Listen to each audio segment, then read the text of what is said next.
Did you know that you're in the same room as the only owner of 3 marijuana dispensaries in Pennsylvania? Yeah. Welcome to an evening with Chris Visco, the queen of cannabis. I'd like to introduce myself to you. My name is Rob McKenzie. I'm the chairperson of the Department of Communication. We offer 2 degrees here at ESU. We offer a Bachelor of Arts degree. We also offer a Master of Arts degree. And we combine those 2 degrees. You can do a 4+1. You can do an accelerated program where you can do that master's degree in just 1 year by taking master's degree courses within the undergraduate degree. And we're sponsoring this event tonight. We are the Department of Communication because this is what we do. We talk about how issues like tonight's issue in marijuana, how those issues exhibit transformative ideologies or belief systems, the way that we change our thinking about the world. Belief systems that sneak up on us until we study them, and that is exactly what has happened to marijuana, looking at words as signs and symbols, words like pot, looking at words like marijuana, and the context in which those are appropriate to use. That's what we do in our discipline in the Department of Communication. We are sponsoring this event. We are doing that with money that has been allocated from the provost at East Stroudsburg University. Provost Joe Bruno has allocated money for departments to be able to apply to bring in guest speakers, and that's what we've chosen to do tonight with the Queen of Cannabis with our money. Also, this event tonight is sponsored by WESS Radio. WESS Radio. Las Vegas. Tonight, we're calling them Team Cannabis. They will be circulating throughout the audience later in the program because we will have a question and answer session. It's all part of what we do in a university setting when we try to spark a dialogue. They will be circulating later on with index cards to ask the questions. Thank you very much, WESS staff. And on the end, we have the station manager who's holding up the MTV Woody Award. The MTV Woody Award. That's the award given out to the, quote, best college radio station in the whole country. WESS won that award. Vince Gervaisi, thank you for holding that award.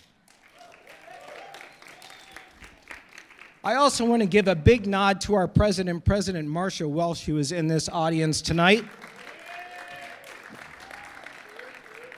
Herself an entrepreneur, I tell you, you don't become a university president as a female all that easy as well. We will certainly hear Chris tell her story of what it's like to become who she is as a female. But the president was enthusiastic about this event, and it's a pleasure for me to be able to ask for this kind of discussion to take place and have her endorse it. And so for the rest of the night, we're going to be introducing Chris Visco, but before we get to that, one final thing, I would like to tell you my own story, or at least one of my stories for why I'm here tonight. My father died of prostate cancer, and in his 14th year, he was lucky enough to live for 15 years with prostate cancer. He had moved back to his native United Kingdom. He had moved back to Britain. It had been about 6 months since I was able to see him because I was a professor and I was teaching. I finally got to go to see him at Christmas time, and he was so emaciated, I couldn't stand to look at him almost. He was about 85 pounds, and he was in bed. He was not eating for several months. My mom was the sole caretaker. Having been myself a student of marijuana and hashish since I was 16 years old, I, however, had a plan how to spring into action. I went to the nearest flea market. I found a paraphernalia salesperson. I begged them, "Can you please find some hash for my dad?" I got some. A guy came to me. He sold me some hash. I brought it. I put it next to my dad's bedside table. He had no experience with that whatsoever. He was a World War II child. He sat there for 3 days in a row, unable to get out of bed, looking at that hash, staring at it. Finally, on the 4th day, I came downstairs, and he looked at me all smiling. He said, "I've taken my hash." And then I thought, uh-oh, now what's going to happen? Is he going to get paranoid? I walked around a little bit and I passed by him and he said, "Hey, son," he said, "is there any more of that strawberry ice cream in the fridge?" I said, "Yeah, Dad, I'll get you some strawberry ice cream." I got him the ice cream. He ate the whole bowl. About another 20 minutes, he was staring at the curtains, which was this rose pattern. And I said, "Dad, what's going on?" He said, "Does anybody else see Beauty and the Beast in the rose pattern of those curtains?" I looked and I said, "Yeah, I see Beauty and the Beast." And that bastard, I could never not see Beauty and the Beast after that moment. Those were the last happy moments I remember from my dad. Did it extend his life, that hash? I don't know, but it certainly made him happier. Here to speak about these issues and more, and for you to join in the discussion with tonight, pro, con, or whatever, on the discussion of cannabis, is tonight's speaker, Chris Visco, the Queen of Cannabis.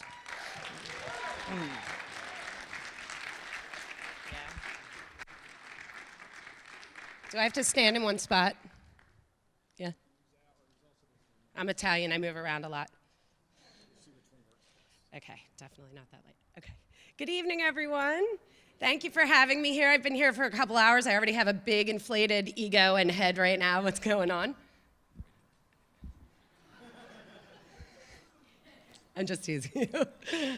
I am Chris Visco. I am the owner of Terra Vita Holistic Centers. We operate 3 dispensaries in Abington, Montgomery County, Sellersville, Bucks County, sorry, I'm trying to get out of that light, and Malvern, Chester County. We are the only women-owned and operated medical marijuana organization in the state of Pennsylvania, and one of few in the entire country. My business partner, Adina, and I, when we decided to go into this, we had to find people with money. We went around to try to raise money, and everybody was like, "You girls are really cute. That's adorable that you want to do this." Every door kept closing. Nobody believed in us. So I'm going to try to combine cannabis and also women in business. What I will tell you is perseverance is everything. And when you leave this university, people are going to try to knock you down. And it's how quick you get back up that's going to determine your success or failure. As a woman, you're going to get knocked down a lot. Because regardless of what we believe today, it's still a man's world. I am the only woman in the state, one of the few in the country, and the women in cannabis are not actually owners. This is an industry right now where if you're a diverse individual or you're a female individual or a veteran, the sky is the limit for where you can go. But 9 times out of 10, that's still going to be somewhere in the middle of the road. Ownership takes a long time. The advantage to anyone who's interested in going into the cannabis space that is a minority or is a woman is that there are so few in the industry that they're coveted. Because on every application in the country, they need you. Diversity is generally 10% of the total score. In Pennsylvania, everybody had women and everybody had minorities, and I'm in this business and I'm telling you, I don't see anyone of color or any females anywhere around. So the opportunity is definitely there, but it is about perseverance. So just to give you a little bit of background on me, I've been working since I was 12 years old. Fortunately, I have an internal ambition, and I also didn't let people knock me down too much, but when I did, I got back up. So I worked my way through, the food chain, from being in retail. I went to college, studied psychology, decided I was bored and that was not the place for me at the time. Married my husband, we started buying some houses. I kind of got into retail. And once I got into retail and I realized that if I run this like my own business, I'm gonna be successful. And I started working for a company called Boscov's Department Stores. Oh, that's right, I'm still in Pennsylvania. I think most of you know what Boscov's is. Albert Boscov started that business. He could have sold it 100 times. But what he believed in was communities. He believed in giving back to the community, being part of the community, and he was filthy rich. He didn't need to sell out, but anybody else would. And what he created at Boscov's was an entrepreneurial environment where you were in charge of your own destiny. You may not make a lot of money, but the more profit you made for the business was money in your pocket. And that's very different than what a lot of people do. People make commission and things like that, but when you're looking at every aspect of profitability, you start to realize, because you're all gonna go out and you're gonna get jobs, you're gonna go in a career, there's a global idea of what goes on, but until you see dollars and cents and what it really means, like when you go into a Boscov's department store or Macy's or anywhere else you shop, you look at it and you say, oh, $20, I bet you they only paid $5 for it. But the reality of the situation is the profit margin is 2% at the end of the day, what gets put in the bank. But you don't know that until you're invested in it. So what I've tried to create in my world now is the Albert Boscov method of investing in people, investing in communities, giving back to the community, bringing in people, paying them well, developing them, and mentoring them. So what I often tell a lot of my staff is that, again, you need to persevere, but it's not always going to be about you. So we go out, we want to get a career, we want to make money, we want to have a family, we want to have a nice car, we want to have a big house. You need to take a step back first and realize that whatever you do, you need a team. I'm a mom, so we always say it takes a village. It does take a village. I'm in the paper all the time. I'm up here talking. I'm the face of the company. I hired smarter people than me. They got me where I am, so I invest in them. I have 100 employees. The cannabis industry has notorious turnover. My turnover in 1 year, 0. I invest in them. I pay them well. I give them great benefits. I bring in lunch and feed them. We break bread together, which is also a business, a piece of advice I'd always give you, is that all business is about relationship. And when you have a meal with someone, you create a relationship on a personal level. It's very different than sitting across a boardroom table. So I would always tell you, when you get into business, whether you're employed by somebody or you start your own business, have a meal with the people that you're going to be doing business with. So I throw big parties for them. I take good care of them. I love them. And I mentor them. And one of the problems in business today is that people don't support each other. And sadly, it's usually women not supporting women. So if I give you a piece of advice in your later careers, when you hire someone that wants your job. We get caught up in a trap of worrying about the other person being a threat. Like, I want to be the best employee. I want to do the best job. You're always going to be better together. And I've worked in so many businesses where women feel threatened by another woman and they don't build them up. So whether you're male or female, but especially if you're female, just know you need to build each other up, build a team. I have a manager who is willing to hire 2 people under him that would make more money than him because he knew that it ultimately was going to lead to his success. And we don't have enough of that in the world. So Terra Vita is successful, yeah, because I was able to put it together. My business partner and I were able to go out and raise money. But we are the #1 in the state because we've invested in our people, and our people love their jobs. My staff will run around. We take care of 200, 300 patients a day, and all of a sudden they say, it's 6 o'clock. I had to start feeding them because they wouldn't eat. So that's the kind of environment, A, you want to work for, and B, you want to employ when you move on in business. So essentially my background, retail, marketing, political strategy. I've gone through a lot of careers. Most people who graduate college do not end up in the degree that they're in. I was a psychology major and ended up in retail. So I have a son in college and a daughter going to college. My son has no idea what he wants to do. But your path can take you in a lot of different places. And that's where I didn't roll into, this isn't what I want to, just learn from every experience, learn from every conversation you have could be a potential job interview. Every person you meet could be a potential contact in your life. That's kind of just how I've built my business and how I've succeeded from the ground up. And the other thing I would love to say that is so important is no matter how big you get, always stay humble. You're never bigger than anybody else, and none of us can do anything alone, and that's so important. And even for me, I walk into rooms like the President of the United States, people cheer at him. You've got to just remember where you come from, because you can get over that cliff of ego, and you just always want to reel yourself in and realize that you're not bigger than anything, and we're all replaceable. I'm the CEO, I'm the owner, I still have investors, and they could throw me out of my butt tomorrow if I don't stay humble and do what I'm doing right now. Just really quick, because I know we're going to do questions. The medical marijuana program in the state of Pennsylvania was written into law in April of 2016 by Governor Wolf. The first licenses were given out in the summer of 2017, and we opened our first dispensary in February of 2018.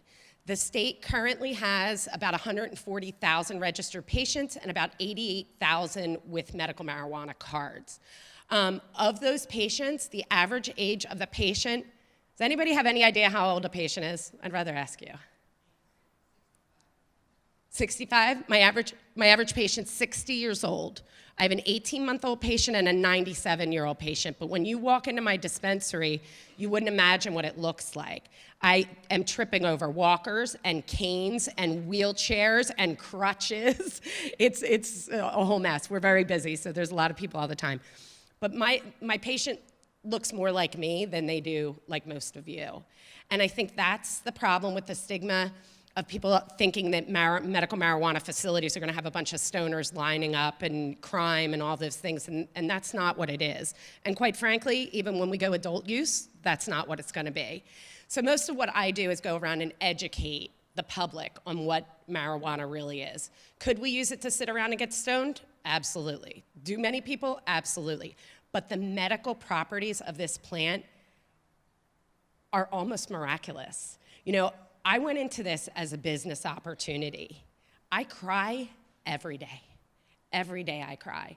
So for those of you who are advocates for marijuana just because, you know, you think it's a natural plant, which I hope most of you do, or that, you know, it doesn't cause any harm and no one dies of it, the real magic in this plant is that it is truly medicinal. I have about 35 patients that were stage 4 cancer, given months to live when they enter my facility. Some of them, 6 to 8 weeks later, cancer-free. Cancer-free. The senator who co-authored this bill did so because he was dying and didn't want any more treatment and went over state lines and illegally purchased marijuana. He was given a death sentence. 4 years later, he's still with us. So it is amazing. I have little kids with autism. An 8-year-old was breaking windows, smashing chairs, wouldn't talk to kids, broke her father's nose. The parents came in sobbing that they were praying this would work. They gave her 10 times the dosage we told them to, so they were freaking out that they had hurt their children, their daughter. The next day at noon, the teacher called them and said, "What are you doing?" She sat in her chair in school all day. She talked to other kids. She paid attention. This was a child that almost needed to be strapped down in class. THC calmed her down. It gave her system what she needed. Epilepsy. We have people that'll have a seizure in the dispensary. We know if we jam a vape pen in their mouth, it's gonna stop in a minute or two. It's like nothing I've ever experienced, and I would say to everyone who has any interest in this, do some research on it. It will change your life. It will change your life. I became a patient February of last year. I haven't taken an Advil since last February. I was taking 12 a day for neck and back pain. I mean, that just eats at your liver. We in the United States are okay putting chemicals in our bodies, poisoning ourselves, injecting ourselves with chemo and radiation where we're killing all the good cells. And yet we're druggies if we're using a plant out of the ground that's grown pretty much organically with no chemicals and was legal in this country until like 1957. And just to give you a little bit of awareness, the reason cannabis is illegal in this country is because during the Nixon era, he decided there were too many brown people coming in on the southern border, bringing this in. So much of what goes on in our society is racism. We don't have marijuana today because of racism. But we're gonna get past it, we're gonna keep advocating, we're gonna keep voting, we're gonna keep talking to congressmen and senators until we get to the other side of this mountain. I don't know where I am on time. Has anybody got, I got more time? So much, and while I'm on that subject, just for social justice, being that I'm a university, African-American men are 5 times more likely to be arrested for a marijuana crime than a white person. They have a joint, smoke a little, don't have it in their possession, end up going away for years. We have rapists that don't get as much time as African-American men do for a joint. We're pushing for legalization because first of all, it's the right thing to do, but we need these records expunged. We have kids that their lives have been destroyed. And guess what? If one of you gets arrested and goes into jail, anyone in this room, for a joint, or just, you know, even if you don't get jail time, if you're prosecuted for possession, I can't employ you. So this industry is looking for diversity, but the exact group of people I want to target are 5 times more likely to be arrested for using, and then I can't employ them. Like, I am on a hamster wheel all day long. So from a social justice perspective, I think especially in this educational forum that you understand, this is why we're here. We're here because it was a racist act. We're trying to get past it, but it's still a racist act that's happening. So I always, always beg everybody to vote, to speak out. We need to get these records expunged. We need to get these kids out of jail. We need to make sure nobody else goes to jail. And we need to change the law so that when people are coming out of jail, that we can employ them. It's something they obviously had a passion for to begin with. So that's a really important point I wanted to make. I'm not scripted, so sometimes I lose my train of thought. Going back to the program, there are 21 qualifying conditions in the medical marijuana program. Of those 21 qualifying conditions, one is chronic pain, so it covers a lot of things. Others I've spoken about are autism, epilepsy, cancer, and those types of things. If you believe you qualify for one of these conditions, you can go on the Department of Health website, the medical marijuana website, you can just Google it.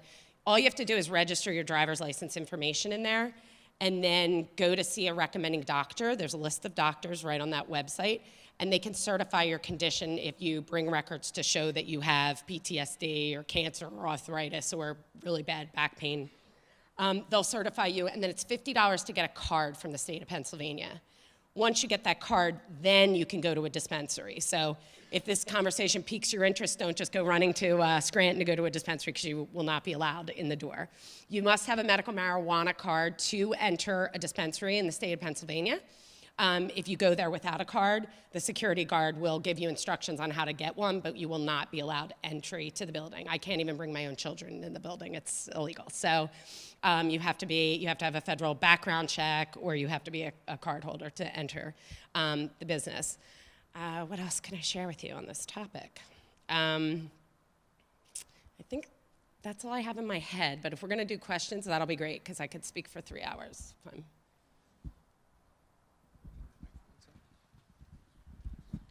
All right, everybody, at this time in the program, we're going to be passing out some index cards that will allow you to ask some questions. I'm going to ask the WESS staff to assist me with this.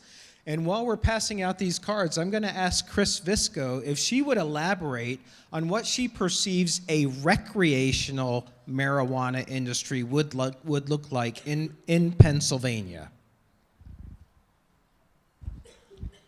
So I firmly believe that we will have adult use in Pennsylvania passed by 2020, which would probably mean a late 2021 implementation.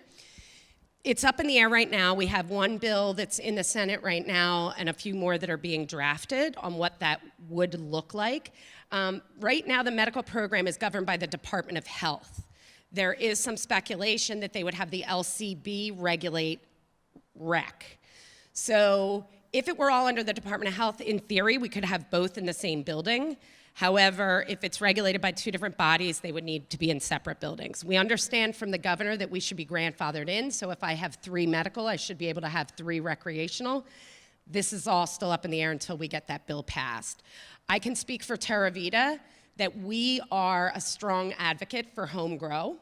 The one problem with the way we are running these programs is that it's cost prohibitive. The federal government will not allow health insurance to cover it. We cannot take credit cards. I have no banking. I'm sitting with a mountain of cash and nowhere to go with it. So we need all of these laws changed, but because of the health care right now, people can't afford it. And those who can't afford it, they're not going to buy it. So why don't we, if we believe as owners, we have a responsibility, if we really believe in patient access, we would want them to be able to grow it. That being said, that will be in the first bill that comes up. There is no way that's getting passed in this state in the first round. So I would hope that we're legal 2021, and maybe by 2023 we have home grow and delivery and edibles. We have no edibles in Pennsylvania.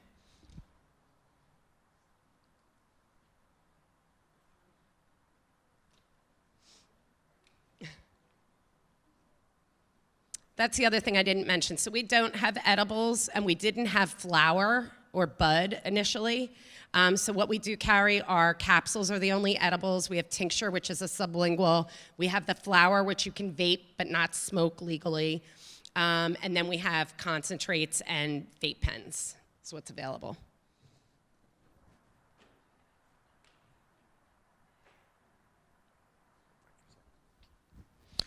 All right, everybody, we're just about at that point where we're going to start asking questions. We're going to ask the WESS staff to ask the questions that you would like to ask of Chris Visco. I do want to mention that this event tonight is part of Women's History Month, which is the month of March. You can visit the ESU calendar to find out more events that are part of Women's History Month. So now it's time for us to start asking Chris Visco some questions from the audience. I'd like to ask a WESS staff member to identify themselves with a question, and let's have our first question. Okay, so it looks like our first question here is, what do you believe is the safest way to consume cannabis? So vaporizing is disease, but you're not allowed to smoke it. Can everybody hear me? The question was, what is the safest way to use cannabis? Vaping it is the safest way to consume it as opposed to smoking it. However, that being said, an edible is completely safe. Tinctures are really what we give mostly to the children that we treat. It's very dosable. It comes with a syringe, and you can dose out whether you're getting 2.5 milligrams or 5 milligrams. But cannabis is safe, so I think all methods are safe. Okay. All right, next question asks, how old were you the first time you smoked? I would guess around 14. Okay. And my dad was a cop, so there's that. Next question asks, are you suggesting that marijuana is a cure for cancer, since you stated that some of your patients were cancer-free after use of cannabis? If so, are there proven statistics that are showing so?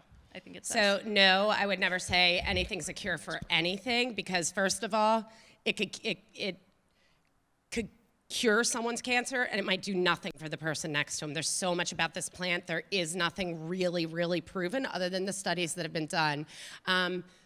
Everything from my point of view is anecdotal. I have a patient come in who has a huge tumor. They come back in with a report that it's gone. The only thing that's changed is cannabis. I'm not doing clinical trials, and we have no clinical trials to speak of because it's federally illegal.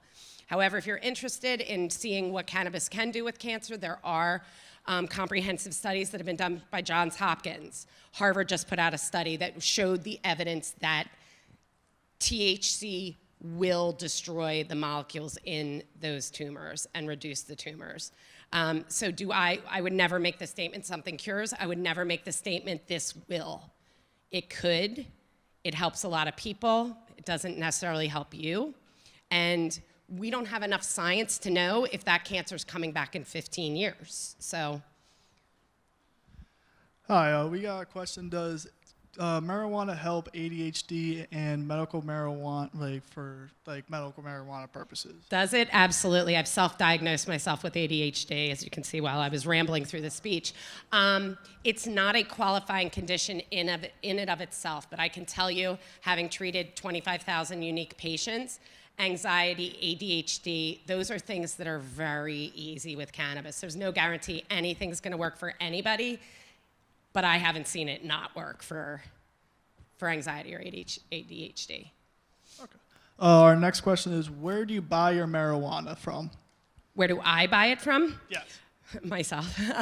We have 25 growers that are licensed in the state of Pennsylvania. We're not allowed to cross state lines with product. Only 8 of those are actually growing and shipping right now. And I purchased from about 5 of those in the state of Pennsylvania. With registering your license, would this affect background checks for teachers or other jobs? Can you say the first part of that? With registering your license, would this affect your background checks for teachers or other jobs? Right, so you're not registering your license to speak of. The state is going to pull your information from your existing driver's license file, so you have to enter it exactly as your driver's license, but that information doesn't go anywhere beyond the Department of Health. So a lot of people are concerned that they can't have guns.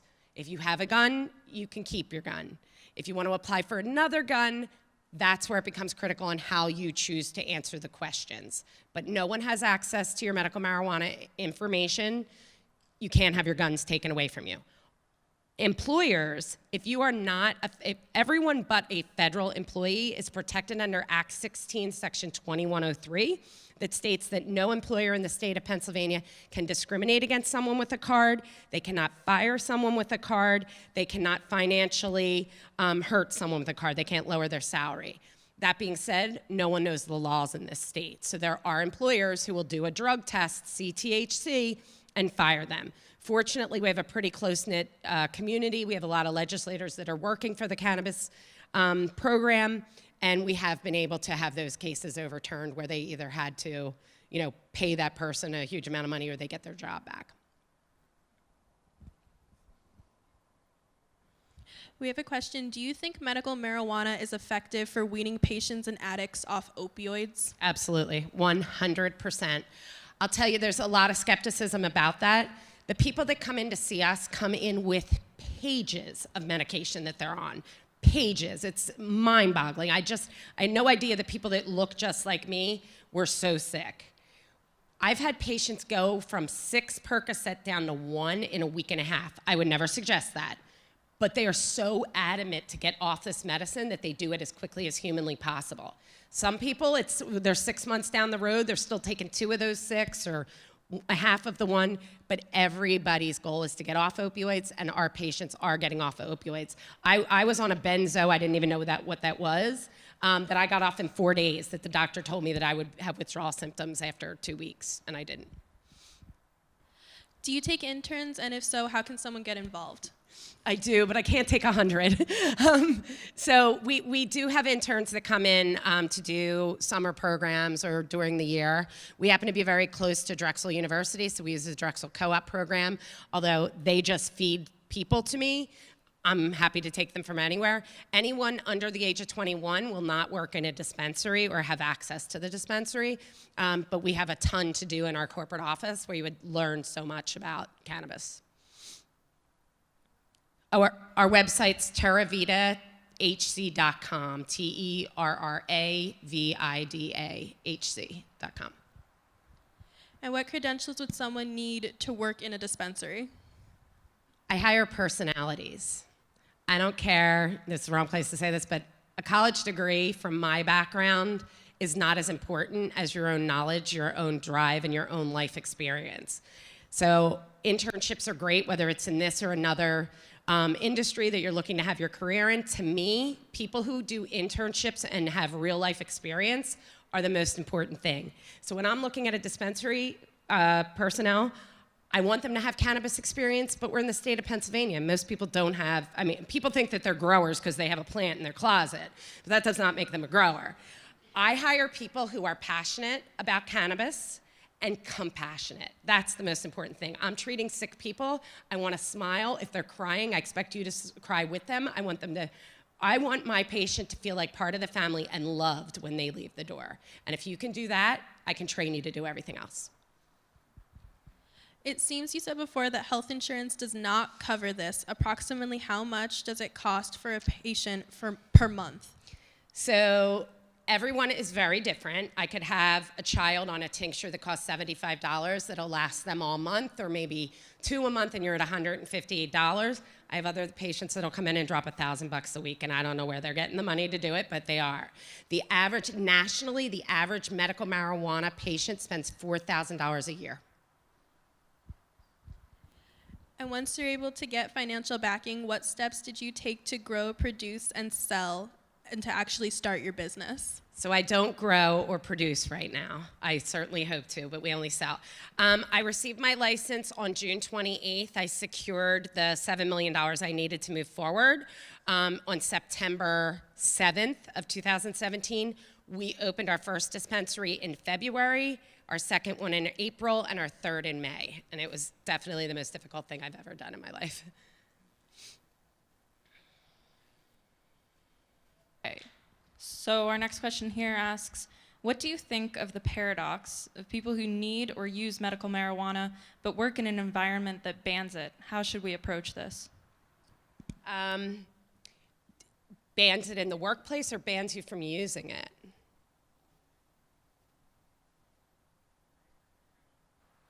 It just says in an environment, a work environment that bans it. So 99% of work environments, unless you're in the cannabis industry where people medicate all day long, will not let you use it at work. Correct. They can't ban you from using it. If you are employed by somebody currently, they can't tell you that you can't use it. You can't be impaired at work. You can't be impaired while driving. It's like any other substance, whether it's, an opioid or alcohol or any type of medication that could impair you. But otherwise, they cannot prevent you from using medical marijuana by law. The next question asks, do you see any problems with police intimidation around your sites? I do at the place that I go to. You see police intimidation? Whose question is this? Or maybe you don't identify? You're a patient? So you mean police intimidation like they hang out? So, yeah, there's dispensaries that have armed guards. It's ridiculous. To me, the security thing is really like when I go into the Empire State Building and they want my driver's license to make sure I'm not gonna blow up the building. Really, because I'm pretty sure the people at 9/11 had driver's license, right? So security outside of our building is ridiculous in and of itself. I don't know why that would be. In my Sellersville location, we have a parking lot that's attached to the firehouse. The building we're in had been empty for years. Habitually, the police sit there to do their paperwork because I had to tell them you have to move. Like most businesses would love to have a cop outside. I'm like, you need to get out of Dodge. I had patients call and see them out there like, are you being raided? And so no, I honestly believe in my community in the Southeast, which is a little bit different. Anything that happens like that is by accident. Like they're not looking to, we get along with everybody. I write big checks to everybody. They're not actually, I think they're mindless in the fact that the patients would be uneasy seeing them. So I'm really sorry that that's happening, but that's on the dispensary to make that go away. I know, write them a check and get rid of them though. That's what I would do. Just what I would do. Money talks, sorry. Am I being videotaped? Probably. The next question asks, what are the next steps for your business? Future goals? Future goals are to expand nationwide. We are applying in New Jersey. We're looking at Missouri. We're looking at Oklahoma, Massachusetts, Maryland, across the country. One of the things that's happening in the marijuana, and I just threw out a lot, so I'm gonna say the opposite of that right now, is everybody's growing way too quickly and taking their eye off the ball. The people that aren't open in Pennsylvania is because they've gone public nationally or they're applying in other states and they've missed this market. So I do want to expand. I don't want to, Pennsylvania is my home. This is so much what I believe in and I'm just so immersed in this community. But I believe we can help people other ways in the way that I don't see any other cannabis organization doing. So I want to expand. I just want to do it slowly. All right, and on average, how many patients do you receive a week or a month since you stated that you have a high volume? I see about 4,000 patients a week. Yeah, we've thinned things out for a while. In the first couple months of the program, we were on a 2-hour wait every day, which just sucks because you already are in pain and you're gonna buy something really expensive and now you gotta sit for 2 hours and wait for it to happen. But we've thinned that out. But yeah, we see about 4,000 patients a week. Are there, is memory loss a concern with heavy dosage? Is what? Is memory loss a concern with heavy dosage?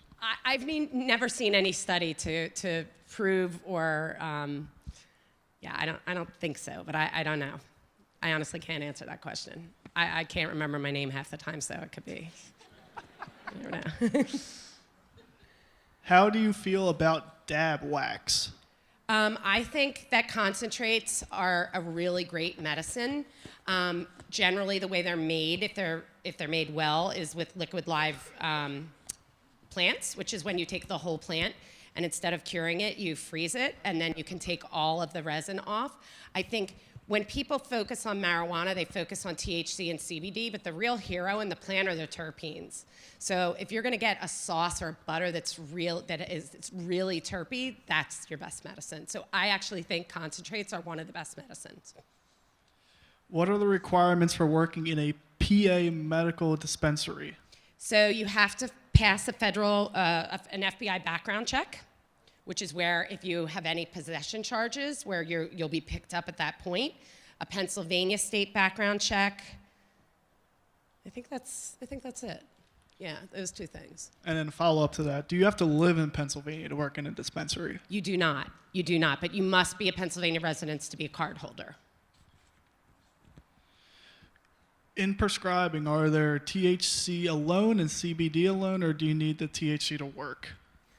So it sounds like the person knows the answer to this question. So CBD is a natural cannabinoid that works with your endocannabinoid system. Hemp CBD has very little THC. Some people get great relief from it. Most people do not, because in order to activate that CBD so that it attaches to the receptors in your brain, you need some THC in it. So I would tell anybody who wants to invest in hemp, which is really expensive, that it's more the snake oil side of the cannabis. What do your patients mostly use to smoke out of? So it's illegal to smoke marijuana, so they use vaporizers. What they do in their own homes I couldn't attest to, but they use vaporizers for flower, and are the largest percentage of my business, 60% of my business are oil cartridges that are vaped.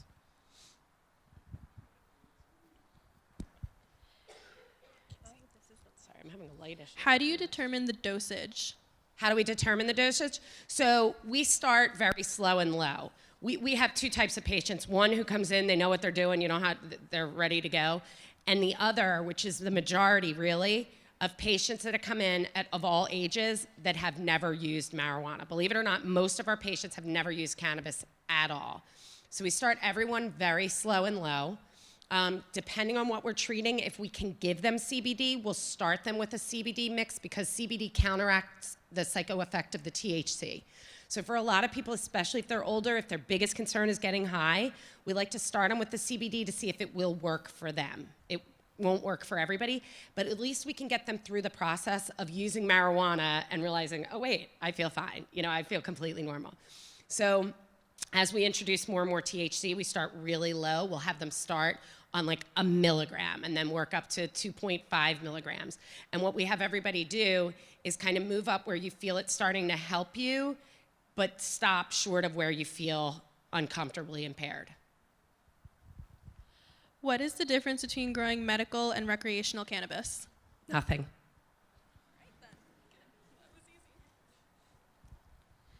Not a question, but CBD has helped me with chronic nausea more than any other medication I've been prescribed. Do you know CBD laws? Do I know CBD laws? So they just passed the Farm Bill, which has legalized hemp CBD throughout the country, which is great. Now they're going to take CBD and pharma's going to make a synthetic version of it.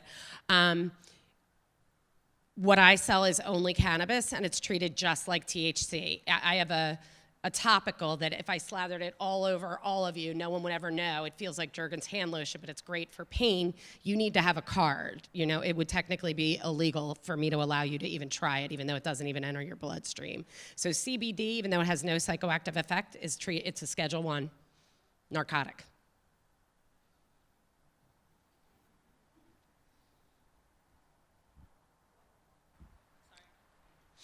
What happens if you get denied for use of medical marijuana? What should you do?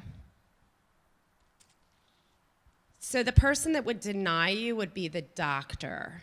So that's an interesting question. So let me start by saying that in order to recommend medical marijuana in the state of Pennsylvania, you have to be a licensed medical marijuana doctor.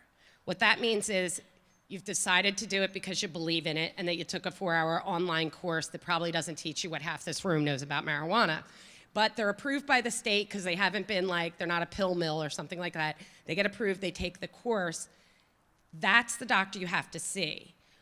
One of the mistakes with people that don't end up in the program that we can't identify is that you'll go to your doctor and say, I want to use medical marijuana, and they will say no. and your doctor has nothing to do with this process. If you have cancer, if you have epilepsy, if you have arthritis, if you have back pain, and you've seen a doctor for it, you only need the medical marijuana doctor to certify you. So if anyone talks to a regular doctor who's against it, if they were for it, they'd be recommending. You're never gonna get the answer you want from a doctor who is not recommending. If you got turned down from another doctor, it would be because you don't have the documents to back up what you're saying that you have, or some doctors are a little bit more conservative in it. So when I say chronic pain, I know tons of doctors that'll give it to you for migraines, but you may find one that won't.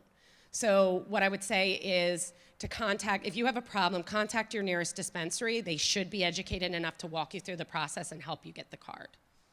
I have 2 questions about whether or not medical marijuana can assist a specific kind of patient. The first is, do you think that cannabis can help diabetic patients? I get that question all the time, and honestly, I'm not a doctor, and I'm not qualified to answer that question. I'm kind of like, if you ever saw my Big Fat Greek Wedding, I'm like the dad with the Windex. I believe THC helps everything. That doesn't make it true, though, so I don't know. The second that I suppose would yield a similar response would be about kidney failure and whether it could possibly reverse the need for dialysis. I'm really not sure. I don't know. Sorry. Okay, this person asks, did cannabis alone help patients, or did diet and nutrition and lifestyle changes also play a role in changes you've seen? I think with anything in life, your diet is going to. So I can tell you, I've just lost 25 pounds while being on cannabis. Did the cannabis make me lose the weight? No. But I sleep, so I eat normally. Normally I wouldn't sleep, so it would be 10 o'clock at night, and I'd realize I hadn't eaten in 18 hours and be like, look for a Whopper. So that's how, and then you don't sleep, so you're tired, and then you're eating again at 3 in the morning. But cannabis has changed my life in that I'm not taking all the crap that I used to take for pain. I take 10 milligrams an hour before I want to go to bed, and I sleep all night. So I'm eating regularly, so the cannabis has helped my lifestyle and helped me eat healthier. But with anything, I mean, especially if we have a cancer patient that's really serious, they come in, they want to cure their cancer, they go on a heavy THC. The other thing we tell them is diet, diet, diet. Getting rid of the refined sugars and all of that and really being healthy. So it's a holistic approach, I would say, to everything. This person asks you to describe the difference between THC and CBD in the context of medicinal and therapeutic uses. Yeah, so THC and CBD are the 2 major compounds in the marijuana plant. THC is the one that has the psychoactive effect. CBD has no psychoactive effect. THC generally, for more people, will help with pain and other symptoms. CBD is a natural anti-inflammatory. It's got great properties in it for controlling seizures, which THC does not necessarily have, but you may need more THC in that CBD. They're both natural cannabinoids that work with the receptors in your brain.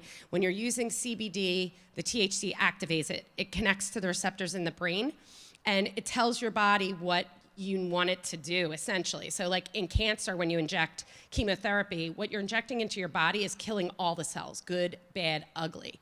Marijuana saying, when the CBD and THC connect to your receptors, it's saying, this is what we want you to do, this is bad, take care of it. So, but CBD, they both work together. It's called the entourage effect. Terpenes play a role, but essentially those 2 compounds, THC is psychoactive and CBD is not. How do sales of cannabis benefit a community? So I employ 100 people right now. We've created 100 high-paying jobs with great benefits. And when you employ people in a community and they start making money, the entire community, the more people have to make, the more people spend. And they're gonna spend it close to home.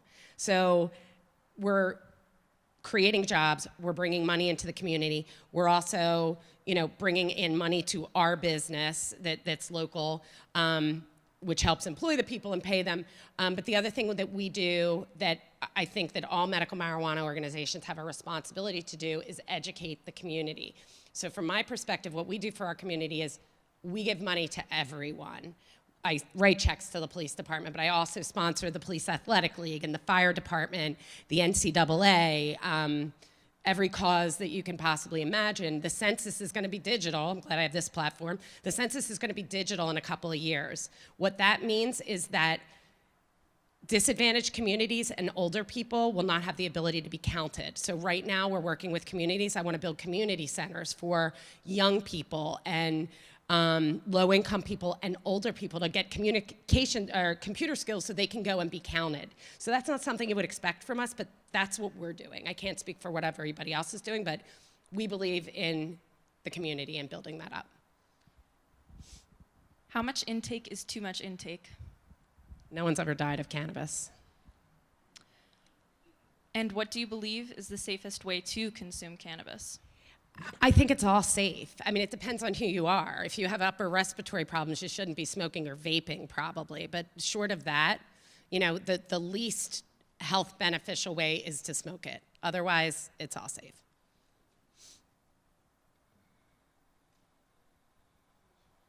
So this person asks, they have chronic arthritis, anxiety, and depression, and they're prescribed Xanax and Ultrium right now. Can they get off of these and hop on medical marijuana instead? I mean, that's the goal. Everybody's different. And I said, I'll never say this can. It may. It possibly will. Yeah, I mean, we have people getting off medication every single day. I'm one of those people. You're going to use it differently. The anxiety you're going to use differently than you would necessarily the arthritis. But absolutely, that's a goal for all of our patients and one that they generally achieve. So in Canada, you can find many cannabis companies on the U.S. stock exchange. Once it is recreational, does your company plan to be on the stock exchange? So there are no actual medical marijuana companies on the U.S. stock exchange. They're really all on the Canadian stock exchange. The ones that are on the U.S. stock exchange are not growers or retailers. They own a lot of the ancillary businesses that go on with it. So as a dispensary owner, I could not go public on the U.S. stock exchange, the New York Stock Exchange. They're all doing what are reverse public offerings. That's like an IPO, but it's the way they handle it in Canada. Everybody is for sale. Everybody in this country is for sale. All the big guys are trying to roll everybody up. I love what I do. I'm going to stick with what I do. If we ever went that direction, it would be a raise where I would remain in control. And the only reason for me to do that would not to be put money in the bank, but to give me the ability to expand, because it's very expensive. If I want to grow right now, I can get one. We're looking at about $40 million. So that for me personally, that's the only reason I would ever consider rolling up. But everybody's going to roll up, and everybody's going to be part of a public company. Our Pennsylvania Lieutenant Governor is currently touring counties in Pennsylvania to hear recreational marijuana's pros and cons. Is there anything that might sway his opinion to not pass marijuana recreationally? John Fetterman is he was the mayor of Broward County. All he wanted were dispensaries and grows there. He is 100% on board to legalize it. So is Tom Wolf, in my opinion. I think this is all, you know, smoke and mirrors, but good for the industry. I think that going out and educating and hearing what people say in a public forum, he's picking counties where it's not as popular, where we can't get any Republicans to support our bills, and he's holding an open forum, which is great because people don't know what my patients look like. So you're in a county where nobody believes in it, and you've got, you know, all of our veterans with PTSD that have, you know, war injuries, and 85-year-old women that have cancer or MS or whatever the case may be. These are the faces of cannabis. So he's providing an opportunity for all the naysayers to kind of look and be like, oh, it's not a 20-year-old stoner. You know, so it's amazing what he's doing. For healthcare providers like nurses who have an approved disease like chronic pain, do you think it would be appropriate for them because they're caring for others? So like prescribing. Yes. Okay. Yes. We have police officers who are patients. I have teachers that are patients. I've got 18-month-old kids that you can dose medical marijuana appropriately, the same way you would with an Advil or any prescription medication. You do not have to get high. How often do you consume marijuana? Twice in the last hour. They think I'm kidding. Throughout the day, I'll take like 2.5 milligrams every couple of hours because I get severe neck pain. Do you think healthcare workers will ever be allowed to use medical marijuana for themselves? They are allowed in the state of Pennsylvania. As long as they're not a federal employee, they are allowed. Do you have any lupus patients? Yes, we do, actually. Do you in your business, do you in your dispensaries have the bud? The bud? Yes. We have the bud, and it's beautiful. Do you receive death threats occasionally? If so, do you think it's because you're a woman in the pot Not yet. industry or both? No, I haven't. I mean, I will tell you in complete transparency, I am not a very popular person in the state of Pennsylvania within my industry, but I'm working on that. We've created an environment where we really care about people and we take care of patients. So many people, and I'm a retailer, I'm a marketing person, I understand what it takes to make somebody feel good about themselves. Pretty much everybody, and I'm not putting down the rest of the industry, and I believe everybody, now that they're in it, loves these patients. You really would have to be a horrific human being not to feel what goes on in these dispensaries every day. But so many people, and the reason they're not doing as well as us, I'm not that smart. It's because they thought, I will build it and they will come. And they built a building and they stuck weed in it and they opened the door and they expected lines. And there's a lot more to this than that. You can get away with that in Colorado in an adult use market. But when you have sick people, you need to take care of them. So a lot of people haven't figured out why I'm successful and just hate me for being so. But no one's threatened to kill me yet that I'm aware of. This next question asks whether you think that we'll ever advance to the point that clinicians or therapists could dole out medical marijuana cards in addition to medical professionals. I would say it won't happen in this state. Again, it's governed by the Department of Health. They won't, in my stores, I have to have a pharmacist or a nurse practitioner on site to consult with patients. I can't even have an RN. So I just don't, we're a very conservative state. I don't see it happening. What is the average price of an ounce at a medical dispensary? So we're not allowed to sell ounces. We can only sell grams and eighths. Shame. The price of an eighth goes anywhere from $35 to $65 for an eighth, which is high. It's high. So on the low end, we're at like $2.40 an ounce, I guess. I can't sell it like that, but that's where we'd be. All right, so this is the final question. Do you know what steps need to be taken to become a grower? You can't become a grower in the state of Pennsylvania. All the licenses have been given out. If you want to be a grower in another state, the rules change, but as a general overview, you want to go out and recruit people that already exist in this space. You want to have, if you're going into a medical market, you need to have a lead medical professional. You need to have community people. You need to have diversity. You need to have women. It would be nice to have a little age on there as well. You want to have a head grower. So you want to essentially assemble a team of professionals that are going to take you from point A to point B. You need to apply probably, I think in the state of Pennsylvania, you had to show that you had $2 million liquid. It was another 200 and some thousand to apply. And in theory, just to get to the application process, you need a couple million. So you're talking about $5 million just to apply, and you could lose it all. Yeah. We're just about at that portion of the program where we're going to do a meet and greet with the Queen of Cannabis, Chris Visco. But Chris, one final question for you from me. We're at a university, East Stroudsburg University, that has a niche in the area of entrepreneurship. Probably the most commonly associated word or sign, if you're looking at it from a communication standpoint, is the word risk. That is probably the word that most people associate with entrepreneurship. Can you talk about your view of risk-taking and what you have done with Terra Vita Holistic Centers? So there's two types of people, those that are not afraid of risk and those are adverse to risk. And I think from so many of my friends and family have watched me go through this, and the whole time they were so worried about me, so worried about me. I took a risk. Honestly, I could have lost everything because we started this in 2016 when I had a marketing firm, and to be able to go through this process, I couldn't take any more new clients. And I was a very small business. I only had 2 employees.